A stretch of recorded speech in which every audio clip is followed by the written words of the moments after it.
Monster Brick Reviews. Here's the set completely unboxed. We'll take a look first at the box. The box says JIE STAR on it, and it says Rose Tulip Ensemble, 8 ages and up, 1,011 pieces. And then the box itself is really nice. It's got this kind of reflective chrome pattern. It's got some debossing and some glossy areas versus matte areas. And it is really densely packed. So when you get this box, it's very heavy. It's got quite a bit of weight to it. Feels like a really sizable gift. And then here are all the parts. They are bagged by bag number, so 1-1, 1-2, 1-3, 1-4, etc. And then those are bag 1, so you're supposed to open all those at the same time. So you've got quite a few bags, all the way up to 4-4. And then the stem pieces are in their own bag, and then there's one loose plate that I assume is for the bottom of the vase. It's got a brick separator. And then this, I'm not sure why these are separate. These look like 2x2 tiles, and it's got this warning on it that I don't completely understand what replace means. I think my guess is maybe there's extras in here, and they might be separate to prevent them from getting scratched. It's a bit of a mystery. As far as the parts go, the colors are pretty darn good. They're pretty close.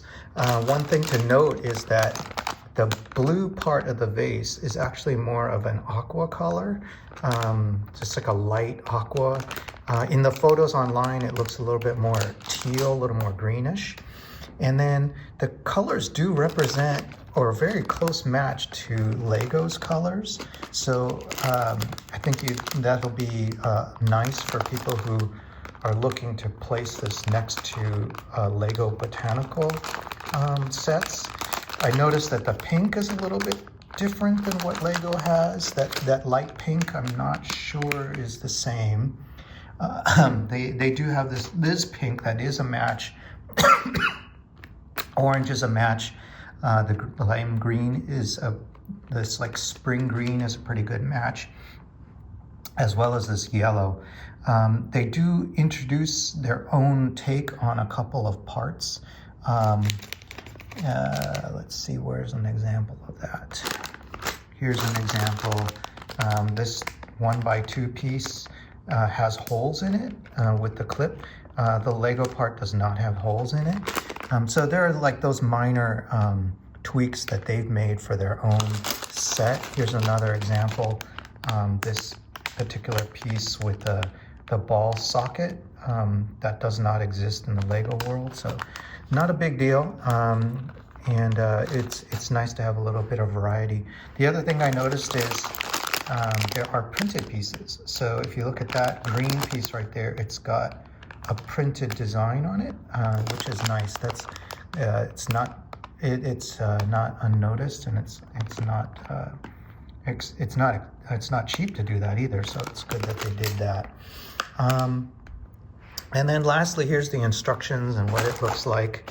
It's a thick book because it looks like they've taken their time and separated out the parts. So there's a bit of instructions here for people, so you can, if you're a beginner, you kind of understand it. It tells you each group of bags, what each group of bags will build. And as far as the steps themselves, they're numbered steps. You start with bag 1. It tells you what the parts are and the quantity of parts that go into that particular step, which is helpful. And there are hints here too that guide you as you go. So all in all, there's quite a few steps. This will keep somebody busy for a while. And there are some intricate pieces. For example, here, these are pretty small pieces that go on in a certain order. I think it'll be rewarding once you get the finished thing together. But just be aware that some of these are quite intricate. Like this one right here, as you're putting these parts together, they can be quite delicate, and so it's probably best for ages 8 and up, maybe even older than age 8. Now, if you're a adult that's used to Lego's Botanical line, then I think this will be pretty easy for you. All right, so that's a look at the entire set. I hope that's helpful for you.